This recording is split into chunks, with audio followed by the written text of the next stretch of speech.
ಕಳೆದ 4 ತಿಂಗಳಿನಿಂದ ಜೈಲಿನಲ್ಲಿದ್ದ ಚಿತ್ರದುರ್ಗದ ಕಾಂಗ್ರೆಸ್ ಶಾಸಕ ವೀರೇಂದ್ರ ಪಪ್ಪಿಗೆ ಕೋರ್ಟ್ ಜಾಮೀನು ಮಂಜೂರು ಮಾಡಿದೆ. ಅಕ್ರಮ ಹಣ ವರ್ಗಾವಣೆ ಪ್ರಕರಣದಲ್ಲಿ ಜಾರಿ ನಿರ್ದೇಶನಾಲಯ ವೀರೇಂದ್ರ ಪಪ್ಪಿ ಅವರನ್ನು ಬಂಧಿಸಿತು. ಜಾಮೀನು ಅರ್ಜಿ ವಿಚಾರಣೆ ನಡೆಸಿದ ಜನಪ್ರತಿನಿಧಿಗಳ ಕೋರ್ಟ್ ಜಾಮೀನು ಮಂಜೂರು ಮಾಡಿದೆ. ಅಕ್ರಮ ಆನ್ಲೈನ್ ಬೆಟ್ಟಿಂಗ್ ಪ್ರಕರಣದಲ್ಲಿ ಡಿ ವೀರೇಂದ್ರ ಪಪ್ಪಿ ಅವರನ್ನು ಬಂಧಿಸಿ ವಿಚಾರಣೆ ನಡೆಸಿತ್ತು.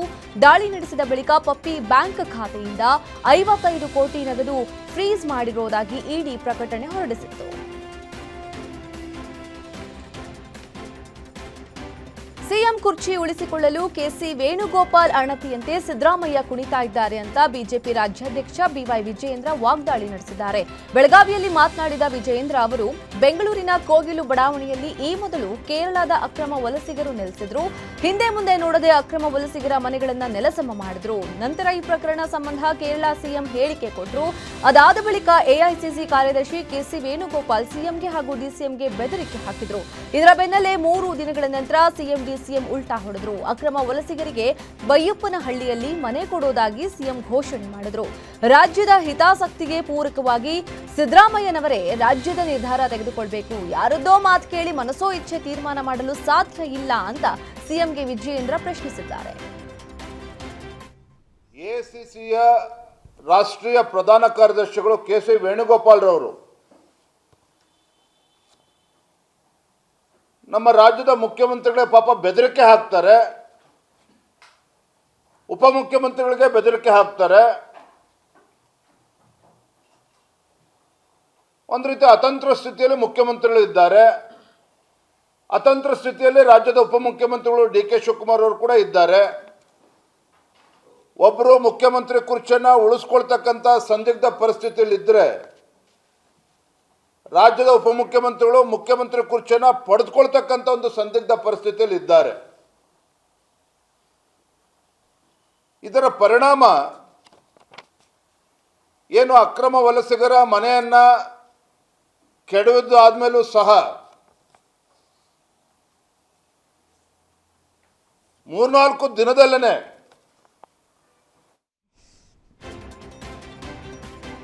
ಕುರ್ಚಿ ಉಳಿಸಿಕೊಳ್ಳಲು ಕೋಗಿಲು ವಿವಾದದಲ್ಲಿ ರಾಜಕೀಯ ಮಾಡ್ತಾ ಇದ್ದಾರೆ ಅಂತ ಕಾಂಗ್ರೆಸ್ ವಿರುದ್ಧ ಮಾಜಿ ಸಚಿವ ಬಿ ಶ್ರೀರಾಮುಲು ಕಿಡಿಕಾರಿದ್ದಾರೆ. ಬಳ್ಳಾರಿಯಲ್ಲಿ ಮಾತನಾಡಿದ ಅವರು, ರಾಜ್ಯದ ಹಲವು ಕಡೆ ಒತ್ತುವರಿ ತೆರವು ಮಾಡಲಾಗಿದೆ, ಆದರೆ ಅವರ ಮೇಲೆ ಇಲ್ಲದ ಅನುಕಂಪ ಇವರ ಮೇಲೆ ಮಾತ್ರ ಯಾಕೆ? ಈ ಹಿಂದೆ ಸುರ್ಜೇವಾಲಾ ಸೂಪರ್ ಸಿಎಂ ಆಗಿದ್ರು, ಇದೀಗ ಅವರ ಸ್ಥಾನವನ್ನ ಕೆಸಿ ವೇಣುಗೋಪಾಲ್ ತುಂಬಿದ್ದಾರೆ. ವೇಣುಗೋಪಾಲ್ ಅವರಿಗೂ ಕರ್ನಾಟಕ ಸರ್ಕಾರದ ಆಡಳಿತಕ್ಕೂ ಏನ್ ಸಂಬಂಧ? ಕೇರಳದಲ್ಲಿ ಅಲ್ಪಸಂಖ್ಯಾತರ ಮತ ಬಿಟ್ಟು ಹೋಗುತ್ತೆ ಎನ್ನುವ ಕಾರಣಕ್ಕೆ ಇಷ್ಟೆಲ್ಲ ಹೈಡ್ರಾಮಾ ಮಾಡ್ತಾ ಇದ್ದಾರೆ ಅಂತ ಸರ್ಕಾರದ ವಿರುದ್ಧ ವಾಗ್ದಾಳಿ ನಡೆಸಿದ್ದಾರೆ. ಚಿಕ್ಕಬಳ್ಳಾಪುರ ಶಾಸಕ ಪ್ರದೀಪ್ ಈಶ್ವರ್ ಇನ್ನು 2 ತಿಂಗಳಲ್ಲಿ ಸಚಿವನಾಗುವ ಭವಿಷ್ಯ ನುಡಿದಿದ್ದಾರೆ. 2 ತಿಂಗಳು ಟೈಮ್ ಕೊಡಿ, ಪವರ್ಫುಲ್ ಆಗಿ ಬರ್ತೀನಿ. ನಾನು ಅಂದುಕೊಂಡ್ರೆ ಆಗತ್ತೆ, ನನ್ನ ಮೇಲೆ ನಂಬಿಕೆ ಇಡಿ. ನಮ್ಮೂರಿಗೆ ಬಂದ್ರೆ ಪವರ್ಫುಲ್ ಆಗಿಯೇ ಇಳಿಬೇಕು. ಬಂದ ಮೇಲೆ ಕ್ಷೇತ್ರದಲ್ಲಿ 15,000 ಸೈಟ್ ಕೊಡ್ತೀನಿ. ಈ ಹಿಂದೆ ಕೊಟ್ಟಂತೆ ಅಲ್ಲ ಅಂತ ಮಾಜಿ ಸಚಿವ ಡಾಕ್ಟರ್ ಕೆ ಸುಧಾಕರ್ಗೆ ಪರೋಕ್ಷವಾಗಿ ಟಾಂಗ್ ಕೊಟ್ಟಿದ್ದಾರೆ. ಅದು ಬಂದು ಮುಗಿಸ್ತೀವಿ. ಹಿಂಗಾರ ಒಂದು ಪವರ್ ಎತ್ಕೊಂಡು ವಸ್ತಾ ಮನೂರ್ಕೆ ಒಂದು ಪೊತ್ತು ಉಂಡಾಗ ಹಿಂಗ ರೊಣ್ಣಲ್ಲಿ ವೀಕ್ಷೆಯಿಂದ ಒಂದು ಪವರ್ಫುಲ್ గా వస్తాను మన పంచాయతీకి. ದೊಡ್ಡ ಪೇಲಿಗುರ್ಕಿ ಪೆರೇಸಂದ್ರ ನಾನು ಇನ್ನೂ ಪವರ್ಫುಲ್ ಆಗಿ ನಮ್ಮ ಪಂಚಾಯತಿಗೆ ಇಳಿತೀನಿ. ನನ್ನ ಮೇಲೆ ನಂಬಿಕೆ ಇಡಿ. ನಾನು ಅನ್ಕೊಂಡೆ ಶಾಸ್ತಾನೋ ನಮ್ಮಕ್ ಮುಂದೆ ಹಿಂಗ ರೊಣ್ಣಲ್ಲಿ ಊರ್ಕೆ ಉಂಡಣ್ಣ. ನಮ್ಮೂರಿಗೆ ಬಂದ್ರೆ ತುಂಬಾ ಪವರ್ಫುಲ್ ಆಗಿ ಇಳಿಬೇಕು. ನಾನು ನಮ್ಮೂರ್ ಮನೆಗೂ ಸುತ್ತೀನಿ, ಅವ್ರ ಕಷ್ಟ ಕೇಳ್ತೀನಿ. ಒಗೆ ₹1 ಸಮಯ ಈಗ ನಾ ಸೈಟ್ ಇದೆಯನ್ ಸುದ್ದಿ ಅಣ್ಣ. ಸುಮ್ನೆ ಈಗೆಲ್ಲ ಕ್ಯಾನ್ಸಲ್ ಮಾಡಿ ಹೊಸದಾಗಿ ನಾನು 15,000 ಸೈಟ್ ಹಂಚ್ತೀನಿ. ನಾನ್ ಸೈಟ್ ಹಂಗೆಲ್ಲ ಕೊಡಲ್ಲ. ಫಸ್ಟ್ ಸೈಟ್ ಮಾರ್ಕ್ ಮಾಡಿ ಈಗ ಎಂಟಮ್ಮಕ್ಕ ಸೈಟ್ మీద ನಿಲ್ಬಿಟ್ಟು ಈಗ 2013 ಇದಿದೆ. ಆಡ ಪಶು ಗುಂಗುಮಿ ಚಾಯಮ್ಮ ಕಾಳಕ್ ನಮಸ್ಕಾರ ಮೇಸ್ಕೊಂಡು ಸೈಟ್ ಇಸ್ತಾನೆ. ಅದು ಬಂದು ಮುಗಿಸ್ತೀವಿ. ಹಿಂಗಾರ ಒಂದು ಪವರ್ ಎತ್ಕೊಂಡು ವಸ್ತಾ ಮನೂರ್ಕೆ ಒಂದು ಪೊತ್ತು ಉಂಡಾಗ ಹಿಂಗ ರೊಣ್ಣಲ್ಲಿ ವೀಕ್ಷೆ. ಮಂಡ್ಯದಲ್ಲಿ ಕೈಗಾರಿಕೆ ಸ್ಥಾಪನೆ ಮಾಡುವ ಮನಸ್ಸು ಅಧಿಕಾರದಲ್ಲಿರುವವರಿಗೆ ಇಲ್ಲ ಅಂತ ಮಾಜಿ ಸಚಿವ ಡಿಸಿ ತಮ್ಮಣ್ಣ ಸರ್ಕಾರದ ವಿರುದ್ಧ ವಾಗ್ದಾಳಿ ನಡೆಸಿದ್ರು. ಮಂಡ್ಯದಲ್ಲಿ ಮಾತನಾಡಿದ ಅವರು, ಜಿಲ್ಲಾ ಉಸ್ತುವಾರಿ ಸಚಿವರಿಗೆ ಇಚ್ಛಾಶಕ್ತಿ ಕೊರತೆ ಇದೆ.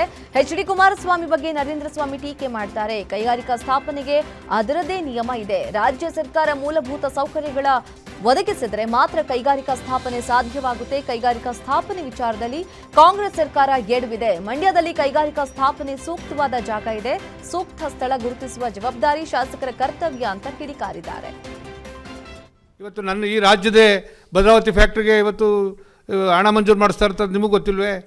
ಯಾವ ಥರ ಈ ರಾಜ್ಯದ ಮುಖ್ಯಮಂತ್ರಿಗಳಾಗಲಿ ಉಪಮುಖ್ಯಮಂತ್ರಿಗಳಾಗಲಿ ಯಾರು ಒಬ್ಬ ಕೈಗಾರಿಕಾ ಸಚಿವರ ಒಂದು ಸಲ ಭೇಟಿ ಮಾಡೋರು ಕೈಗಾರಿಕಾ ಸಚಿವರು. ಅದ್ಬಿಟ್ಟು ಯಾರು ಮಾಡಿದ್ರಿ? ಹೋಲಿ, ನಿಮ್ಗೆ ಜವಾಬ್ದಾರಿ ಇಲ್ವ? ಜಿಲ್ಲಾ ಉಸ್ತುವಾರಿ ಸಚಿವರಿಗೆ ಈ ಜಿಲ್ಲೆಯಲ್ಲಿ ಏನಾಗಬೇಕು, ಏನು ಮಾಡಬೇಕು, ಅವ್ರು ಸಹಕಾರ ತಗೊಳ್ತಕ್ಕಂಥದ್ದು ಒಂದು ಅಟ್ಲೀಸ್ಟ್ ಕನಿಷ್ಠ ಸೌಜನ್ಯನಾದ್ರು ಬೇಡವಾ? ಟಿ ವಿಯ ಮುಂದೆ ಬಾಯಿ ಬಂದಂಗೆ ಮಾತಾಡೋಕ್ಕನ ನಿಮಗೆ ಜನ ಅಧಿಕಾರ ಕೊಟ್ಟಿರೋದು.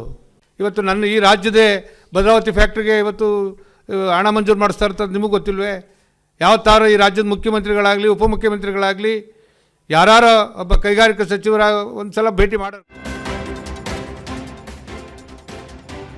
ಹೊಸ ವರ್ಷ ಹಿನ್ನೆಲೆ ಕೋಲಾರ ಜಿಲ್ಲೆಯಲ್ಲಿ ಪೊಲೀಸ್ ಇಲಾಖೆಯಿಂದ ಮಾರ್ಗಸೂಚಿ ಬಿಡುಗಡೆಯಾಗಿದೆ. ಹೊಸ ವರ್ಷದ ಮಾರ್ಗಸೂಚಿ ಪ್ರಕಾರ ಡಿಸೆಂಬರ್ 31 ಮಧ್ಯರಾತ್ರಿ 12:30ರವರೆಗೆ ಮಾತ್ರ ಸಂಭ್ರಮಾಚರಣೆಗೆ ಅವಕಾಶ ಕಲ್ಪಿಸಿದ್ದು, ರಾತ್ರಿ 12:30ರ ನಂತರ ಯಾವುದೇ ಸಂಭ್ರಮಾಚರಣೆಗಳಿಗೆ ಅವಕಾಶ ಇರುವುದಿಲ್ಲ.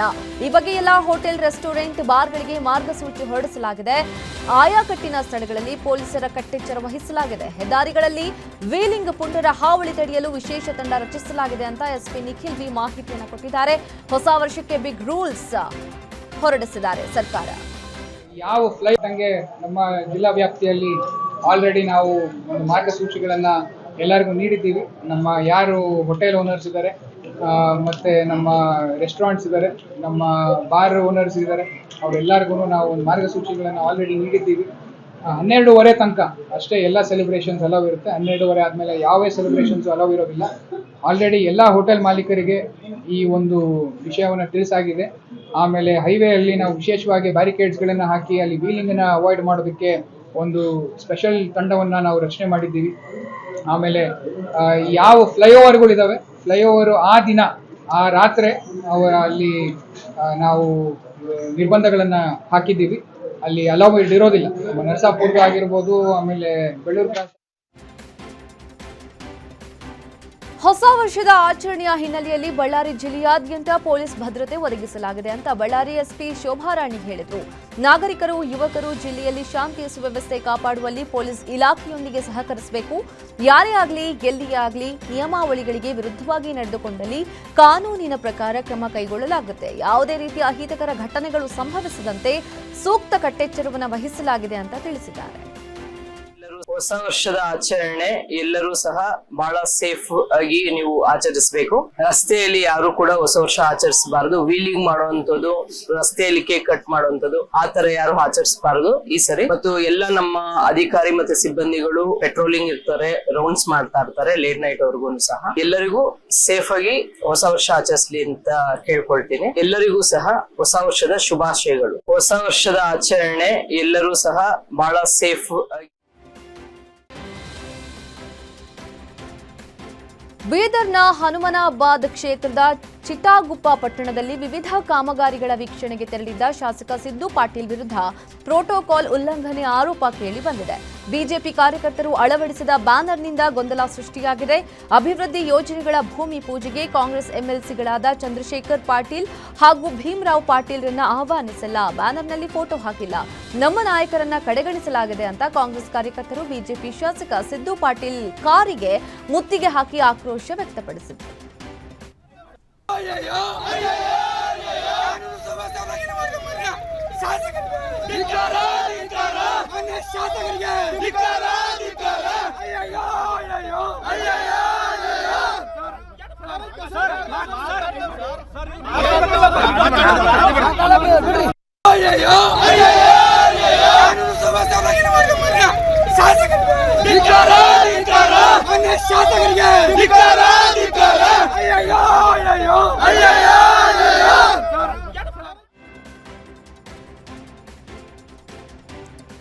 ಬಾಂಗ್ಲಾದೇಶದಲ್ಲಿನ ಹಿಂದೂಗಳ ಮೇಲಿನ ದೌರ್ಜನ್ಯವನ್ನ ಶ್ರೀರಾಮ ಸೇನೆ ಖಂಡಿಸುತ್ತೆ ಅಂತ ಧಾರವಾಡದಲ್ಲಿ ಪ್ರಮೋದ್ ಮುತಾಲಿಕ್ ಹೇಳಿಕೆ ಕೊಟ್ಟಿದ್ದಾರೆ.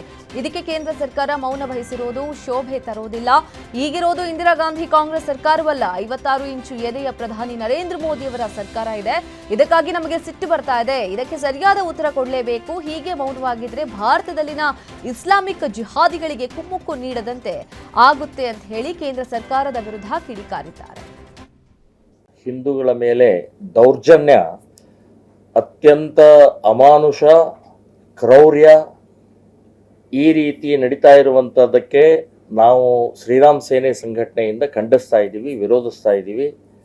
ಅಷ್ಟೇ ಅಲ್ಲ, ಕೇಂದ್ರ ಸರ್ಕಾರ ಈ ವಿಷಯದ ಸಂಬಂಧಪಟ್ಟಾಗೆ ಮೌನವಾಗಿದ್ದಿದ್ದು ಶೋಭೆ ತರುವಂಥದ್ದಲ್ಲ. ಈಗ ಇರುವಂಥದ್ದು ಇಂದಿರಾ ಕಾಂಗ್ರೆಸ್ಸಿನ ಸರ್ಕಾರ ಅಲ್ಲ, ಮನಮೋಹನ್ ಸಿಂಗ್ ಅವರ ಭಾರತ ಅಲ್ಲ, ಸೋನಿಯಾ ರಾಹುಲ್ ಅವರ ಭಾರತ ಅಲ್ಲ. ಇದು ದಕ್ಷಿಣ ಕನ್ನಡ ಜಿಲ್ಲೆಯ ಪುತ್ತೂರಿನಲ್ಲಿ ಬಿಜೆಪಿ ಮುಖಂಡನ ವಿರುದ್ಧ ಲವ್ ಸೆಕ್ಸ್ ಡೋಖಾ ಕೇಸ್ ಮತ್ತಷ್ಟು ತೀವ್ರಗೊಂಡಿದೆ. ಜಗನ್ನಿವಾಸ್ ರಾವ್ ಪುತ್ರ ಕೃಷ್ಣ ಜೆ ರಾವ್ ಯುವತಿಯೊಬ್ಬಳನ್ನ ಪ್ರೀತಿಸಿ ಮದುವೆಯಾಗುವುದಾಗಿ ನಂಬಿಸಿ ಆಕೆ ಗರ್ಭವತಿಯಾದ ನಂತರ ಮೋಸ ಮಾಡಿರೋ ಆರೋಪ ಇದೆ. ಸಂತ್ರಸ್ತೆಯು ಮಗುವಿಗೆ ಜನ್ಮ ನೀಡಿ ತಿಂಗಳುಗಳೇ ಕಳೆದರೂ ಇನ್ನೂ ಆಕೆಗೆ ನ್ಯಾಯ ಸಿಕ್ಕಿಲ್ಲ.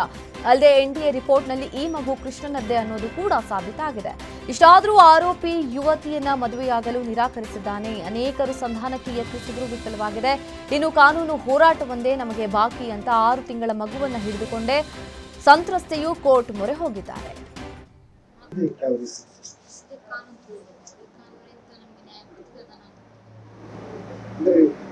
ಅವ್ರಿಗೆ DNA ಟೆಸ್ಟ್ ಆದ ನಂತರ ಪಾಸಿಟಿವ್ ಬಂದ್ರೆ ಹೋಗ್ತಾ ಇತ್ತು.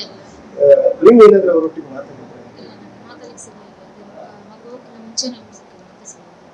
ಈಗ ನಿಮ್ಮ ಒತ್ತಾಯ? ಮೃತ ಮಗಳ ಶವವನ್ನ ತಂದೆಯೋರ್ವ ಬೈಕ್ ಮೇಲೆಯೇ ಸಾಗಿಸಿರುವ ಘಟನೆ ಚಿತ್ರದುರ್ಗದಲ್ಲಿ ನಡೆದಿದೆ. 18 ವರ್ಷದ ಯುವತಿ ನೂತನ್ ಎಂಬಾಕೆ ಗ್ಯಾಸ್ ಗೀಸರ್ ಸೋರಿಕೆಯಿಂದ ಸಾವನ್ನಪ್ಪಿದ್ಲು. ಮೃತದೇಹದ ಪೋಸ್ಟ್ ಮಾರ್ಟಂ ಬೇಡ ಅಂತ ಯುವತಿ ತಂದೆ ಪೊಲೀಸರ ಜೊತೆ ವಾಗ್ವಾದ ನಡೆಸಿದ್ರು. ಮುದ್ದು ಮಗಳ ಸಾವನ್ನ ಸಹಿಸದ ಕುಟುಂಬಸ್ಥರ ಆಕ್ರಂದನ ಮುಗಿಲು ಮುಟ್ಟಿತ್ತು. ಪೊಲೀಸರು ಬೇಡ ಅಂದ್ರೂ ಕೇಳದೆ ಬೈಕ್ ಮೇಲೆಯೇ ಮೃತದೇಹವನ್ನ ಸಾಗಿಸಿದ್ರು. ಘಟನಾ ಸ್ಥಳಕ್ಕೆ ಬಡಾವಣೆ ಠಾಣಾ ಪೊಲೀಸರು ಭೇಟಿ ನೀಡಿ ಪರಿಶೀಲನೆ ನಡೆಸಿದ್ರು.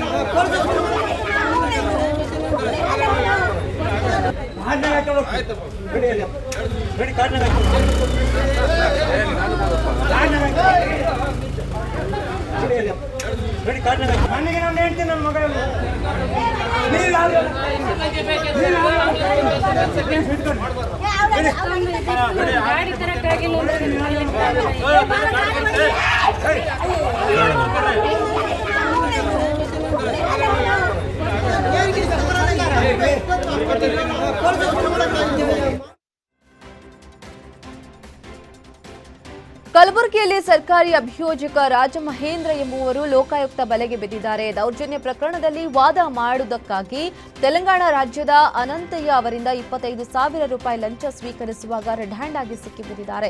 ಲೋಕಾಯುಕ್ತ ಎಸ್ಪಿ ಸಿದ್ದರಾಜು ನೇತೃತ್ವದಲ್ಲಿ ದಾಳಿ ನಡೆಸಿ ಆರೋಪಿಯನ್ನ ವಶಕ್ಕೆ ಪಡೆದು 25,000 ರೂಪಾಯಿಯನ್ನ ವಶಪಡಿಸಿಕೊಂಡಿದ್ದಾರೆ. ದೌರ್ಜನ್ಯ ಪ್ರಕರಣದಲ್ಲಿ ವಾದ ಮಾಡುವುದಕ್ಕಾಗಿ ಆರೋಪಿ ರಾಜಮಹೇಂದ್ರ ಅವರಿಂದ 50,000 ಬೇಡಿಕೆ ಇಟ್ಟಿದ್ರು. ಈ ಹಿಂದೆ 20,000 ರೂಪಾಯಿ ಸ್ವೀಕರಿಸಿದ್ದಾರೆ ಅಂತ ಲೋಕಾಯುಕ್ತ ಅಧಿಕಾರಿಗಳು ತಿಳಿಸಿದ್ದಾರೆ.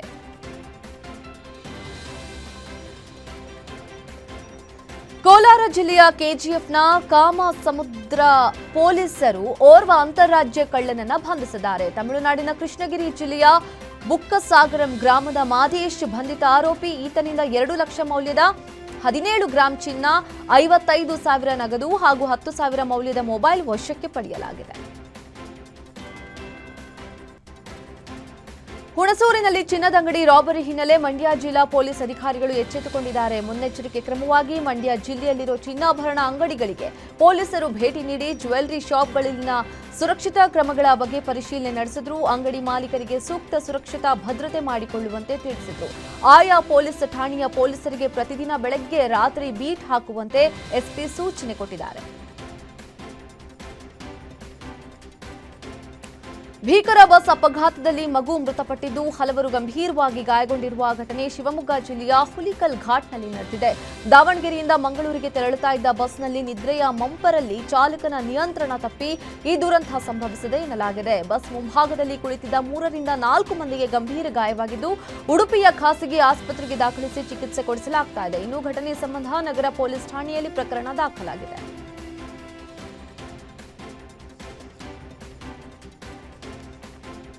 ಲಾರಿ ಹಾಗೂ ಕಾರಿನ ನಡುವೆ ಅಪಘಾತ ಸಂಭವಿಸಿ ಪಾದಚಾರಿ ಮೇಲೆ ಲಾರಿ ಬಿದ್ದಿರುವ ಘಟನೆ ಉಡುಪಿ ಜಿಲ್ಲೆಯ ಕಾರ್ಕಳ ತಾಲೂಕಿನ ನಿಟ್ಟೆ ಗ್ರಾಮದಲ್ಲಿ ನಡೆದಿದೆ. ದಾವಣಗೆರೆಯಿಂದ ಮಂಗಳೂರಿಗೆ ಲಾರಿ ತೆರಳುತ್ತಾ ಇತ್ತು. ಈ ಸಂದರ್ಭದಲ್ಲಿ ಬೆಳ್ಳಣ್ ಕಡೆಯಿಂದ ಕಾರ್ಕಳದ ಕಡೆಗೆ ಬರ್ತಾ ಇದ್ದ ಕಾರಿನ ಮಧ್ಯೆ ಅವಘಡ ಸಂಭವಿಸಿದೆ. ಇದೇ ಸಂದರ್ಭದಲ್ಲಿ ರಸ್ತೆ ಬದಿಯಲ್ಲಿ ನಡೆದುಕೊಂಡು ಹೋಗ್ತಾ ಇದ್ದ ಪಾದಚಾರಿ ಮೇಲೆ ಲಾರಿ ಪಲ್ಟಿಯಾಗಿದ್ದು ಘಟನೆಯಲ್ಲಿ ವ್ಯಕ್ತಿ ಗಂಭೀರವಾಗಿ ಗಾಯ ಆಗಿದೆ. ಅಪಘಾತದ ಸಂಪೂರ್ಣ ದೃಶ್ಯ ಸಿಸಿಟಿವಿಯಲ್ಲಿ ಸೆರೆಯಾಗಿದ್ದು ಸ್ಥಳಕ್ಕೆ ಪೊಲೀಸರು ಭೇಟಿ ನೀಡಿ ಪರಿಶೀಲನೆ ನಡೆಸಿದ್ದಾರೆ.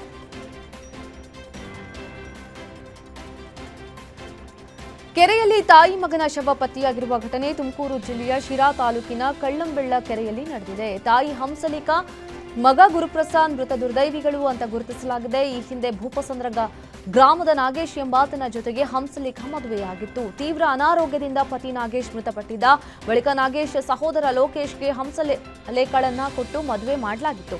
ಹಂಸಲೇಖಗೆ 2 ಗಂಡು ಮಕ್ಕಳಿದ್ರು. ಇನ್ನು 2 ಸಾವಿಗೆ ನಿಖರ ಕಾರಣ ತಿಳಿದು ಬಂದಿಲ್ಲ. ಘಟನಾ ಸ್ಥಳಕ್ಕೆ ಕಳ್ಳಂಬೆಳ್ಳ ಪೊಲೀಸರು ಭೇಟಿ ಕೊಟ್ಟು ಪರಿಶೀಲನೆ ನಡೆಸಿದ್ದು ತನಿಖೆ ಆರಂಭಿಸಿದ್ದಾರೆ. ಶಾಲಾ ವಿದ್ಯಾರ್ಥಿಗಳ ಕೈಯಿಂದಲೇ ಶಿಕ್ಷಕನೋರ್ವ ತನ್ನ ಕಾರನ್ನು ಸ್ವಚ್ಛಗೊಳಿಸಿದ್ದಾನೆಂಬ ಗಂಭೀರ ಆರೋಪ ಕೇಳಿಬಂದಿದೆ. ಉತ್ತರ ಕನ್ನಡ ಜಿಲ್ಲೆಯ ಹಳಿಯಾಳ ತಾಲೂಕಿನ ಬಿಕೆಹಳ್ಳಿ ಶಾಲೆಯಲ್ಲಿ ಘಟನೆ ನಡೆದಿದೆ. ಶಾಲಾ ಶಿಕ್ಷಕ ಉದಯ್ ಎಂಬಾತ ಈ ಕೃತ್ಯ ಎಸಗಿದ್ದಾನೆಂಬ ಆರೋಪ ಕೇಳಿಬಂದಿದೆ. ಶಾಲಾ ಅವಧಿಯಲ್ಲಿ ವಿದ್ಯಾರ್ಥಿಗಳು ಕಾರು ಸ್ವಚ್ಛಗೊಳಿಸ್ತಾ ಇದ್ದ ವಿಡಿಯೋವನ್ನ ಸ್ಥಳೀಯ ವ್ಯಕ್ತಿಯೋರ್ವ ಚಿತ್ರೀಕರಿಸಿದ್ದಾನೆ. ವಿಷಯ ತಿಳಿದ ಬಿಇಒ ಪ್ರಮೋದ್ ಮಹಾಲೆ ಶಾಲಾ ಮುಖ್ಯ ಶಿಕ್ಷಕನಿಂದ ವರದಿ ಕೇಳಿದ್ದಾರೆ. ಆ ಮಕ್ಕಳಿಗೆ ಕೇಳಿದೆ ನಾನು ಕೇಳಿದೆ ನಾನು ಶಿರ್ಸಿ ಕಳ್ಸವ್ರಿ ಶಿಕ್ಷಣ ಅಧಿಕಾರಿಗಳಿಗೆ. ಅಲ್ಲ ಆ ಮಕ್ಕಳಿಗೆ ನೀವು ಗಾಡಿ ತೋರ್ಸಾಕತ್ತೀರಿ ಏನೇನು ಅಂತೇಳಿ ಕೇಳಿದ್ರಿಗೆ ಸರ್ ತೊಳಕ್ಕೆ ಹಚ್ಚಾರ ಅಂತ ಹೇಳ್ತಾ ಇದಾರಲ್ಲ. ಸರ್ ಹೇಳಿದಾರಲ್ಲ ಗಾಡಿ ತೊಳಕ್ಕೆ ಸರ್ ಹೇಳಿದಾರ. ಕಲೀಲಿಕ್ಕೆ ಕಳ್ತದ್ರ ಅಥವಾ ನಿಮ್ಗೆ ಕೆಲಸ ಮಾಡಿಸ್ಕೊಳ್ಕದ್ರ ನಿಮ್ಮ ಪರ್ಸ್ನಲ್ ದುಡ್ಡು ಕೊಟ್ಟು ತೋರಿಸ್ಕೊರಲ್ಲ.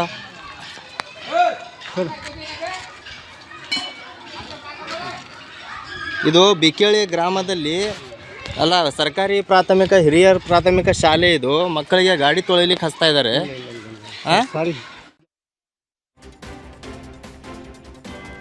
ಟೋಲ್ ಹಣ ಕೇಳಿದ್ದಕ್ಕೆ ಸಿಬ್ಬಂದಿಗೆ ಲಾರಿ ಡ್ರೈವರ್ ಹಾಗೂ ಕ್ಲೀನರ್ ಹಿಗ್ಗಾಮುಗ್ಗಾ ಥಳಿಸಿರುವ ಘಟನೆ ಬಂಟ್ವಾಳ ತಾಲೂಕಿನ ಬ್ರಹ್ಮಾರಕೊಟ್ಲು ಟೋಲ್ನಲ್ಲಿ ನಡೆದಿದೆ. ಸಿಬ್ಬಂದಿ ಟೋಲ್ ಹಣ ಕೇಳಿದಾಗ ಆರೋಪಿಗಳು ಹಣ ನೀಡಲು ನಿರಾಕರಿಸಿದ್ದಲ್ಲದೆ ಅವಾಚ್ಯ ಶಬ್ದಗಳಿಂದ ನಿಂದಿಸಿ ಹಲ್ಲೆ ಮಾಡಿದ್ದಾರೆ. ಘಟನೆ ದೃಶ್ಯ ಸಿಸಿಟಿವಿಯಲ್ಲಿ ಸೆರೆಯಾಗಿದ್ದು ಚಿಕ್ಕಮಗಳೂರು ಮೂಲದ ಆರೋಪಿಗಳಾದ ಭರತ್ ತೇಜಸ್ನನ್ನ ಪೊಲೀಸರು ಬಂಧಿಸಿದ್ದಾರೆ. ಘಟನೆ ಕುರಿತು ಬಂಟ್ವಾಳ ಪೊಲೀಸ್ ಠಾಣೆಯಲ್ಲಿ ಪ್ರಕರಣ ದಾಖಲಾಗಿದೆ. ಬೆಂಗಳೂರು ಡ್ರಗ್ ಜಾಲ ಪತ್ತೆ ಬಳಿಕ ಮಂಡ್ಯ ಜಿಲ್ಲೆಗೂ ಡ್ರಗ್ಸ್ ಮಾಫಿಯಾ ಕಾಲಿಟ್ಟಿದೆಯಾ ಎಂಬ ಅನುಮಾನ ಶುರುವಾಗಿದೆ. ಪ್ರತಿಷ್ಠಿತ ವಿಶ್ವವಿದ್ಯಾಲಯದ ಒಳಾಂಗಣ ಕ್ರೀಡಾಂಗಣವೇ ಈಗ ಮಾದಕ ವ್ಯಸನಿಗಳ ಅಡ್ಡಿಯಾಗಿದ್ದು ತೀವ್ರ ಅನುಮಾನ ಹುಟ್ಟುಹಾಕಿದೆ. ಎಲ್ಲಿ ನೋಡಿದ್ರಲ್ಲಿ ರಾಶಿ ರಾಶಿ ಸಿರಿಂಜ್ಗಳು, ಮದ್ಯದ ಬಾಟಲ್ಗಳು, ಸಿಗರೆಟ್ ಪ್ಯಾಕೆಟ್ಗಳೇ ಕಂಡುಬಂದಿದೆ. ಸಿರಿಂಜ್ ಮೂಲಕ ವಿದ್ಯಾರ್ಥಿಗಳು ಡ್ರಗ್ಸ್ ತೆಗೆದುಕೊಳ್ತಾ ಇರುವ ಬಗ್ಗೆ ಶಂಕೆ ವ್ಯಕ್ತವಾಗಿದೆ. ನಶೆಯ ಚಟಕ್ಕೆ ಬಲಿಯಾಗಿದ್ದಾರಾ ಕಾಲೇಜು ವಿದ್ಯಾರ್ಥಿಗಳು? ಮಕ್ಕಳಿಗೆ ಮಾದಕ ವಸ್ತುಗಳು ಎಲ್ಲಿಂದ ಸಿಗ್ತಾ ಇದೆ ಎಂಬ ಸಾಕಷ್ಟು ಅನುಮಾನ ಈಗ ಹುಟ್ಟುಕೊಳ್ತಾ ಇದೆ. ವಿದ್ಯುತ್ ಶಾರ್ಟ್ ಸರ್ಕ್ಯೂಟ್ನಿಂದ ಯುವಕ ಮೃತಪಟ್ಟಿರುವ ಘಟನೆ ರಾಯಚೂರು ಹೊರವಲಯದ ಯರಮರಸ್ ಸರ್ಕಿಟ್ ಹೌಸ್ ಬಳಿ ನಡೆದಿದೆ. 28 ವರ್ಷದ ಜಗದೀಶ್ ಮೃತ ಯುವಕ ಅಂತ ಗುರುತಿಸಲಾಗಿದೆ. ನೀರಿನ ಮೋಟಾರ್ ಬಂದ್ ಮಾಡುವಾಗ ವಿದ್ಯುತ್ ಶಾಕ್ ಹೊಡೆದು ಸ್ಥಳದಲ್ಲೇ ಯುವಕ ಸಾವನ್ನಪ್ಪಿದ್ದಾನೆ. ಪಿಡಬ್ಲ್ಯೂಡಿ ಅಧಿಕಾರಿಗಳ ನಿರ್ಲಕ್ಷ್ಯದಿಂದ ಯುವಕನ ಸಾವಾಗಿದೆ ಅಂತ ಸ್ಥಳೀಯರು ಆಕ್ರೋಶ ಹೊರಹಾಕಿದ್ದಾರೆ. ವಿದ್ಯುತ್ ಸಮಸ್ಯೆ ಇದೆ ಅಂತ ತಿಳಿಸಿದ್ರು, ರಿಪೇರಿ ಮಾಡಿಸದೆ ಅಧಿಕಾರಿಗಳ ನಿರ್ಲಕ್ಷ್ಯ ವಹಿಸಿದ್ದಕ್ಕೆ ಘಟನೆ ಸಂಭವಿಸಿದೆ ಅಂತ ಕಿಡಿಕಾರಿದ್ದಾರೆ. ಘಟನೆ ಸಂಬಂಧ ರಾಯಚೂರು ಗ್ರಾಮೀಣ ಪೊಲೀಸ್ ಠಾಣೆಯಲ್ಲಿ ಪ್ರಕರಣ ದಾಖಲಾಗಿದೆ. ಸಿಮೆಂಟ್ ತುಂಬಿದ ಲಾರಿ ಪಲ್ಟಿಯಾದ ಪರಿಣಾಮ ಓರ್ವ ವಿದ್ಯಾರ್ಥಿ ಮೃತಪಟ್ಟಿದ್ದು 2 ವಿದ್ಯಾರ್ಥಿಗಳ ಸ್ಥಿತಿ ಗಂಭೀರವಾಗಿದೆ. ಬೆಳಗಾವಿ ಜಿಲ್ಲೆಯ ರಾಯಬಾಗ ತಾಲೂಕಿನ ಹಾಲಶಿರಗೂರು ಗ್ರಾಮದ ಬಳಿ ಘಟನೆ ನಡೆದಿದೆ. 5ನೇ ತರಗತಿ ಅಮಿತ್ ಕಾಂಬಳೆ ಮೃತ ವಿದ್ಯಾರ್ಥಿಯಾಗಿದ್ದು 10ನೇ ತರಗತಿಯ ಅಂಜಲಿ ಕಾಂಬಳೆ, 9ನೇ ತರಗತಿಯ ಅವಿನಾಶ್ ಕಾಂಬಳೆ ಎಂಬ ವಿದ್ಯಾರ್ಥಿಗಳಿಗೆ ಗಂಭೀರ ಗಾಯವಾಗಿದ್ದು ಹಾರೋಗಿರಿ ಖಾಸಗಿ ಆಸ್ಪತ್ರೆಗೆ ದಾಖಲು ಮಾಡಲಾಗಿದೆ. ಸ್ಥಳಕ್ಕೆ ಕುಡಚಿ ಪೊಲೀಸರು ಭೇಟಿ ನೀಡಿ ಪರಿಶೀಲನೆ ನಡೆಸಿದ್ದಾರೆ.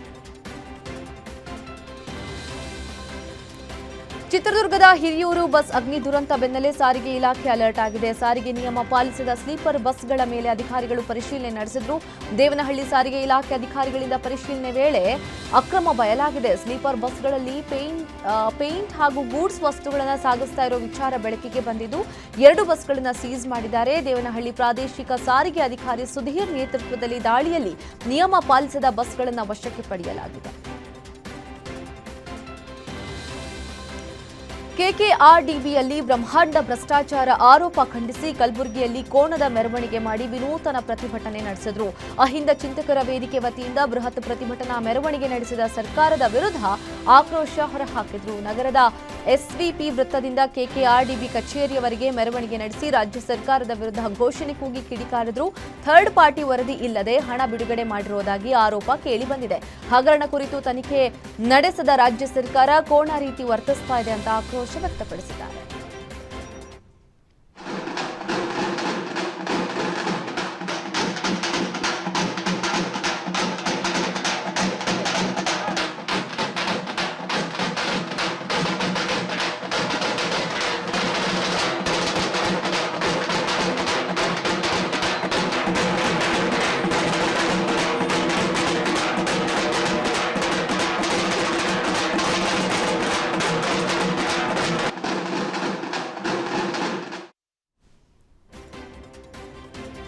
ಕೆಎಸ್ಆರ್ಟಿಸಿ ಬಸ್ಗೆ ಬೈಕ್ ಡಿಕ್ಕಿಯಾಗಿ ಒಂದೇ ಕುಟುಂಬ 4 ಸಾವನ್ನಪ್ಪಿರುವ ಘಟನೆ ಹುಬ್ಬಳ್ಳಿ ತಾಲೂಕಿನ ಕಾರವಾರ ರಾಷ್ಟ್ರೀಯ ಹೆದ್ದಾರಿಯಲ್ಲಿ ನಡೆದಿದೆ. ತಂದೆ ಮೆಹಬೂಬ್ ಖಾನ್ ಉಸ್ತಾದಿ, ತಾಯಿ ಹಸನೈನ್, ಮಗು ಅಜ್ಜೀಜಾ ಮೃತ ದುರ್ದೈವಿಗಳು ಅಂತ ಗುರುತಿಸಲಾಗಿದೆ. ಬೈಕ್ನಲ್ಲಿ 2 ಮಕ್ಕಳೊಂದಿಗೆ ಹೆಂಡತಿ ಕರೆದುಕೊಂಡು ತಡಸ ಗ್ರಾಮಕ್ಕೆ ತೆರಳುತ್ತಾ ಇದ್ರು.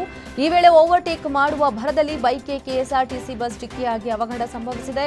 ಘಟನೆಯ ಸಂಬಂಧ ಹುಬ್ಬಳ್ಳಿ ಗ್ರಾಮೀಣ ಠಾಣೆಯಲ್ಲಿ ಪ್ರಕರಣ ದಾಖಲಾಗಿದೆ. ಬೆಳಗಾವಿ ಜಿಲ್ಲೆಯ ಬೈಲಹೊಂಗಲ ತಾಲೂಕಿನ ಗುಡಿಕಟ್ಟಿ ಗ್ರಾಮದಲ್ಲಿ ರಸ್ತೆ ದುರಸ್ತಿಗೆ ಆಗ್ರಹಿಸಿ ವಿದ್ಯಾರ್ಥಿಗಳು ಹಾಗೂ ಗ್ರಾಮಸ್ಥರು ಪ್ರತಿಭಟನೆ ನಡೆಸಿದರು. ದೊಡ್ಡವಾಡ ಗ್ರಾಮದಿಂದ ಗುಡಿಕಟ್ಟಿ, ಚಿಕ್ಕಬೆಳ್ಳಿಕಟ್ಟಿ ಹಾಗೂ ಗೋವನಕೊಪ್ಪ ಗ್ರಾಮಕ್ಕೆ ಸಂಪರ್ಕಿಸುವ ರಸ್ತೆ ಸಂಪೂರ್ಣ ಹದಗೆಟ್ಟಿದೆ. ಶಾಲೆಗೆ ತೆರಳುವ ವಿದ್ಯಾರ್ಥಿಗಳಿಗೆ ಹಾಗೂ ಗ್ರಾಮಸ್ಥರ ಸಂಚಾರಕ್ಕೆ ಅಡಚಣೆಯಾಗ್ತಾ ಇದೆ. ಕೂಡಲೇ ಸಂಬಂಧಪಟ್ಟ ಇಲಾಖೆ ಅಧಿಕಾರಿಗಳು ರಸ್ತೆ ಸರಿಪಡಿಸುವಂತೆ ಗ್ರಾಮಸ್ಥರು ಆಗ್ರಹಿಸಿದರು. ರಸ್ತೆ ಸರಿಪಡಿಸದೆ ಹೋದರೆ ಮುಂದಿನ ದಿನಗಳಲ್ಲಿ ಉಗ್ರ ಹೋರಾಟ ಮಾಡುವುದಾಗಿ ಗ್ರಾಮಸ್ಥರು ಎಚ್ಚರಿಕೆ ಕೊಟ್ಟಿದ್ದಾರೆ. ಯಾದಗಿರಿಯಲ್ಲಿ ಅನಧಿಕೃತ ಶಾಲೆಗಳ ಬಂದ್ಗೆ ಆಗ್ರಹಿಸಿ ನಮ್ಮ ಕರ್ನಾಟಕ ಸೇನೆ ನೇತೃತ್ವದಲ್ಲಿ ಪ್ರತಿಭಟನೆ ನಡೆಸಲಾಯಿತು. ನಗರದ ಸುಭಾಷ್ ಸರ್ಕಲ್ನಿಂದ ಡಿಡಿಪಿಐ ಕಚೇರಿಯವರೆಗೂ ಕತ್ತೆ ಮೆರವಣಿಗೆ ನಡೆಸಿ ವಿನೂತನ ಪ್ರತಿಭಟನೆ ನಡೆಸಿದ್ರು. ಕತ್ತೆಗಿರುವ ಬೆಲೆ ಡಿಡಿಪಿಐಗೆ ಇಲ್ಲ ಅಂತ ಪ್ರತಿಭಟನಾಕಾರರು ಘೋಷಣೆ ಕೂಗಿ ಆಕ್ರೋಶ ವ್ಯಕ್ತಪಡಿಸಿದರು. ಅನಧಿಕೃತ ಶಾಲೆ, ವಸತಿ ಶಾಲೆ ಬಂದ್ ಮಾಡುವಂತೆ ಮನವಿ ಸಲ್ಲಿಸಲಾಗಿತ್ತು. ಹಲವು ಬಾರಿ ಮನವಿ ಸಲ್ಲಿಸಿದರೂ ಸ್ಪಂದಿಸದ ಹಿನ್ನೆಲೆಯಲ್ಲಿ ಕತ್ತೆ ಮೆರವಣಿಗೆ ನಡೆಸಿ ಆಕ್ರೋಶ ಹೊರಹಾಕಿದ್ದಾರೆ. ಅರಣ್ಯ ಇಲಾಖೆ ಅಧಿಕಾರಿಗಳು ಭರ್ಜರಿ ಕಾರ್ಯಾಚರಣೆ ನಡೆಸಿದ್ದು 48 ಗಂಟೆಯಲ್ಲೇ 2 ಹುಲಿಗಳನ್ನು ಸೆರೆ ಹಿಡಿದಿದ್ದಾರೆ. ಮೈಸೂರು ಜಿಲ್ಲೆಯ ಎಚ್ಡಿಕೋಟೆ ತಾಲೂಕಿನ ನಾಗರಹೊಳೆ ಅರಣ್ಯ ಪ್ರದೇಶದಲ್ಲಿ 1 ಗಂಡು ಹುಲಿ, 1 ಹೆಣ್ಣು ಹುಲಿ ಸೆರೆ ಹಿಡಿಯಲಾಗಿದೆ.